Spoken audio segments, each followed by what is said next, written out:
κανονική τραγωδία εκλαμβάνει τα ιστορίες αυτών και χρήσε ταύτες τραγωδίες.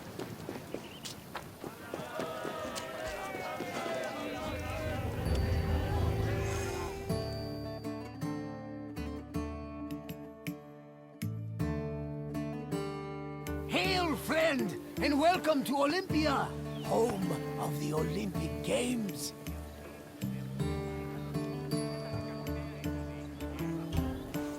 I've often dreamed of competing in the Games. If my sight was better, my legs and arms were stronger, and my coin purse was fatter. But that is not what the gods want, so I continue making the best of the path they've laid out for me. We're standing in the main section of Olympia, where the Olympic Games themselves took place. Over the course of the festival, athletes competed against each other for prestige and glory to honor themselves and their cities. Enjoy your visit, friend. I'll check in when you're done to make sure you've been paying attention.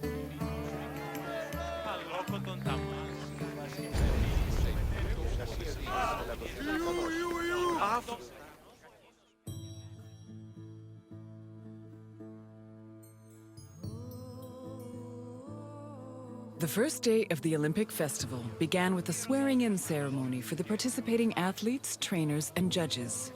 The ceremony took place in front of the altar of Zeus Horkios, or Zeus of the Oath. Athletes would swear that they would follow the Olympic rules, while judges promised to be fair and unbiased. Then the competitions began, starting with a contest between heralds and trumpeters over who would have the privilege of announcing the games. The first day's athletic competitions consisted of wrestling, running, and boxing events for the youngest athletes, aged 12 to 18.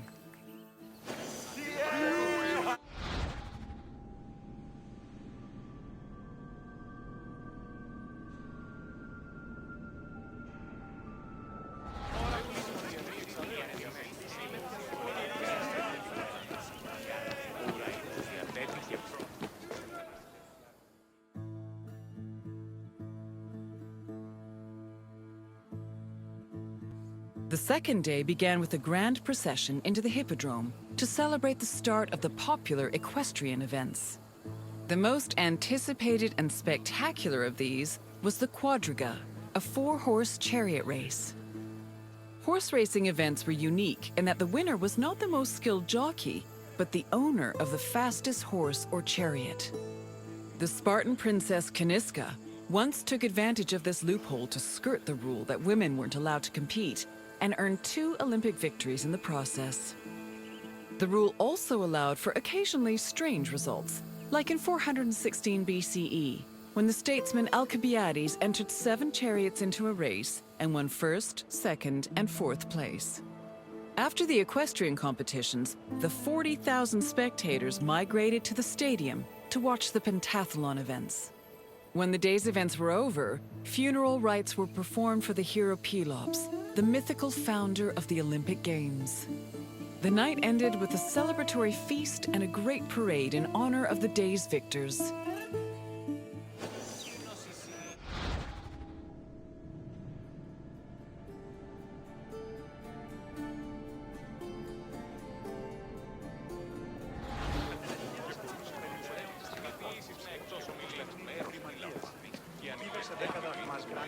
Εσύ επιλέγεις τον Κίνα. Τι ρωτώ, με η στρατολόγηση.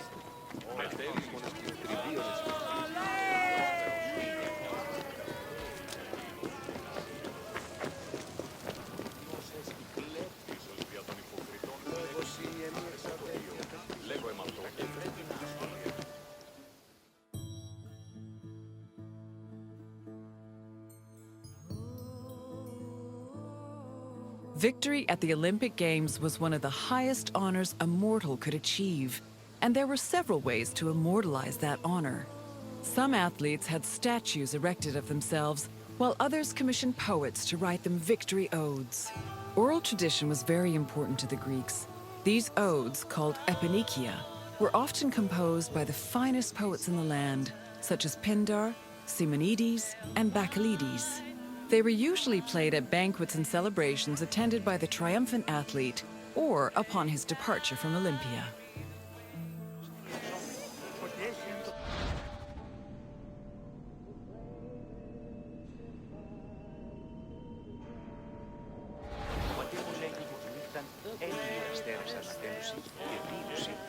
Και συνάπτεις πυκτός τους δακτύλους του επιτοπώνου.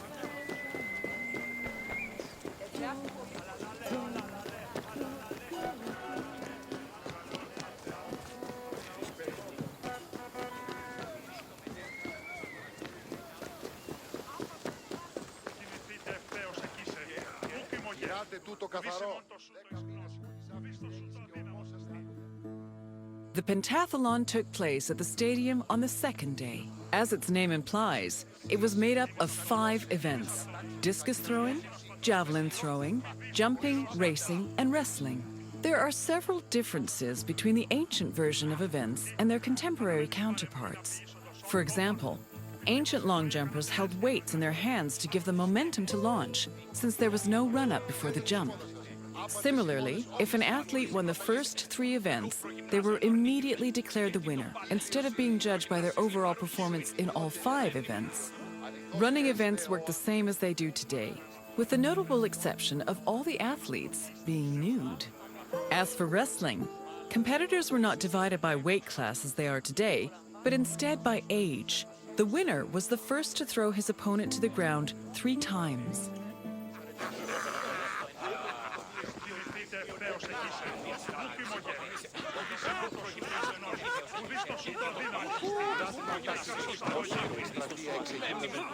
Day 3 started with the most important event of the festival. A procession of Hellanodikai, ambassadors, competitors, and animals made their way to the great altar in front of the Temple of Zeus. The animals were then offered as the official sacrifice of the festival. The afternoon of Day 3 was dedicated to foot racing events. Running was the oldest event of the Games, and in fact was the only event at the first Olympics. The main race was called the Stadion, which was a sprint of around 180 meters.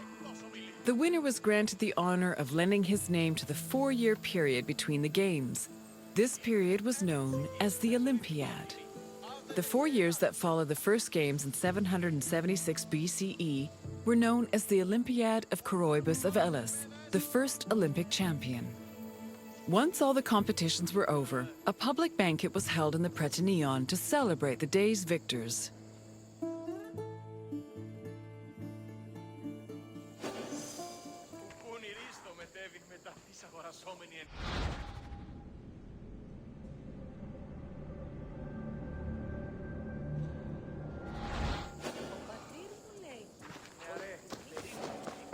Μάλλον το εμαυτό λέγω.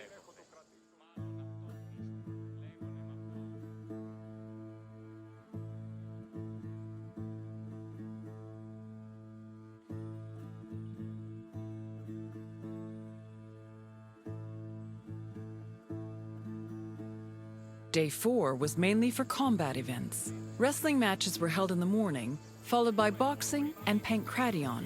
Pankration was a no-holds-barred mix between wrestling and boxing. Almost all moves were permitted, except for biting, poking the eyes or mouth, and striking the genitals.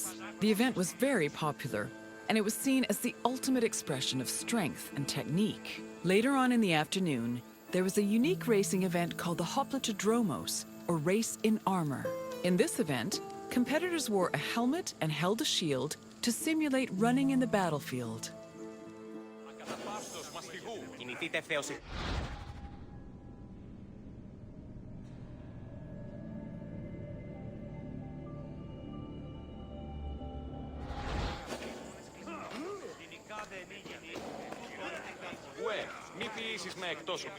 The Hellanodikai, or judges of the Greeks, were both the game's adjudicators and their organizers. They hailed from Elis, the city in charge of the sanctuary of Olympia, and new judges were elected each Olympiad. They had several responsibilities. Before the games started, they decided which athletes would be allowed to compete and supervise their training. They also drew lots to make the competition brackets. During the games themselves, they picked the winners and kept an eye out for foul play. For the latter, they were assisted by stick and whip-wielding umpires who stood near the athletes and punished them if they were caught cheating.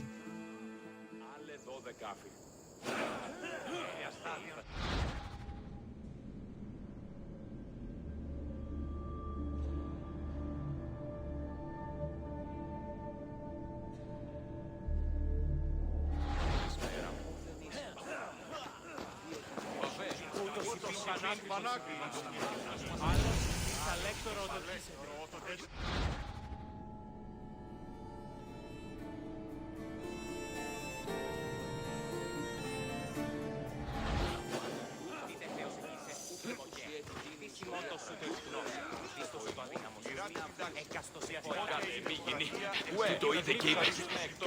Έχουν σε βασίλειο.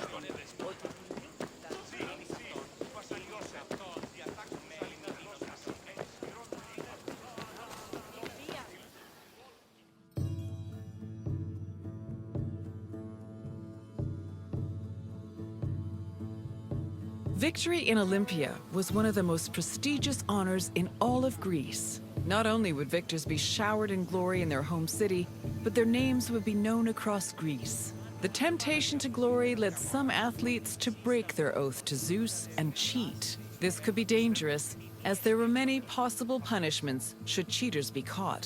They could be disqualified and fined, or if they were caught cheating during a match, they would be beaten by nearby umpires. The most powerful deterrent of cheating, however, was shame. At the foot of Mount Kronios, and on the way to the stadium, were a group of bronze statues called Zanes, the plural of Zeus. These statues were inscribed with the names of the cheating athletes, how they cheated, and the fine that was imposed. The Zanes, which were funded by cheaters' fines, were strategically placed to be highly visible. Individuals or even entire cities could be found guilty of cheating.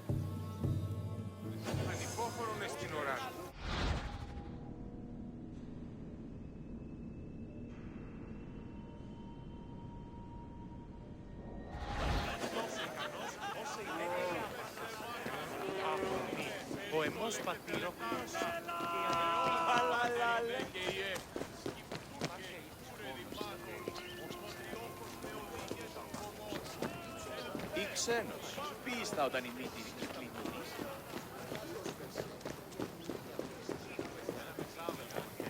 Έναν εξάδελφος λέγει πως τη συγχωρεσία.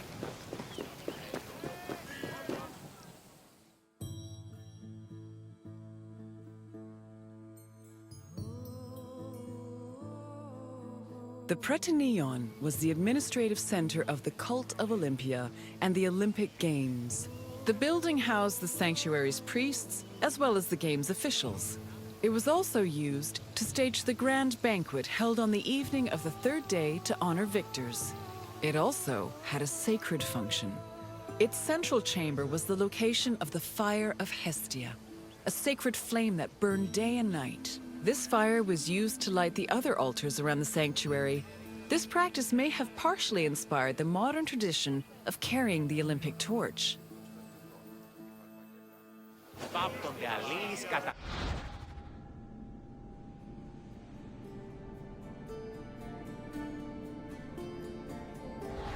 Η τραγωδία διαφθείρει τους νέους και ούτε καταμαλθακίζουν.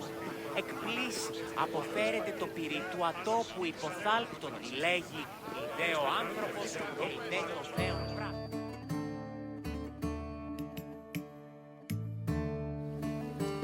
Hello again! I hope you enjoyed your visit. With their spectacular events and lavish banquets, the Olympic Games were a feast for the senses. I am certain even Zeus himself was entertained by the festivities. Now, is there anything else you'd like to do?